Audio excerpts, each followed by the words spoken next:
Hey, what's up, guys? Just going to do a little video about laying out some cover. All right, so number one rule is don't put cover out on private property because you get in trouble.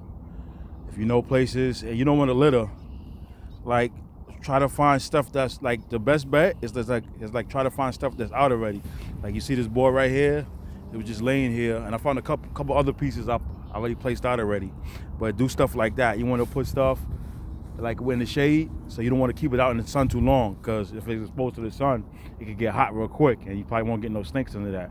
But other than that, like I said, try not to litter, because I don't like to litter myself, and garbage is not good for the earth, whatever. But if I see stuff that's there already, kind of like I'll kind of like replace it in better spots. Like this stuff was just laying out, so this is a nice piece of like a nice board. It's kind of long, but this small board can house even like big milk snakes, garter snakes, decayed snakes, ringneck snakes, whatever you got in your area. It's always good to place stuff where you, like, if you see a snake in your area or in the street, or like when like crossing the road, that's a good spot to place like tin cover boards, whatever. Carpets is good also. I put some carpet down already, stuff like that. So getting ready for the season. I didn't find much today. It's kind of cold outside, but this is great because I found like 3 pieces of cover that I just laid down. This is the last piece I got. I'm gonna put it down, and I'll come back in a few months and let's see what I get. Last year, I found a piece out here already, and it got me milks, it got me garters all season long. So that's pretty good right there, because if you want to get something that produces, and like I tell you guys, like most people will say, like, it got to be there for like a year or two. That's not true. If you got a good habitat where a lot of snakes are at, they'll come. Put it down. Make sure it's dry. You don't want it to be moist underneath the board. You want to make sure it's nice and dry.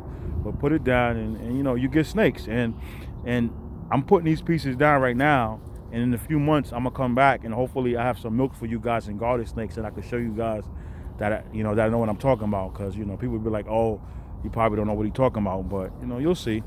Just take your time, do what you got to do, be patient. It'll come. It's March now, the beginning of March.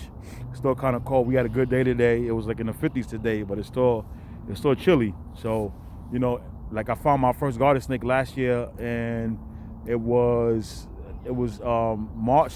I think it was March 20th. Yeah. So it's not too long from now. So maybe I might find one soon. But like I said, lay stuff out. Make sure you don't get in trouble.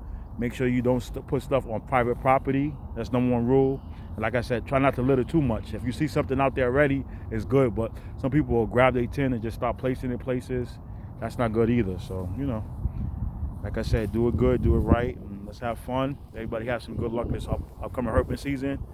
And I'll get back to you guys once I find something cool. All right, later.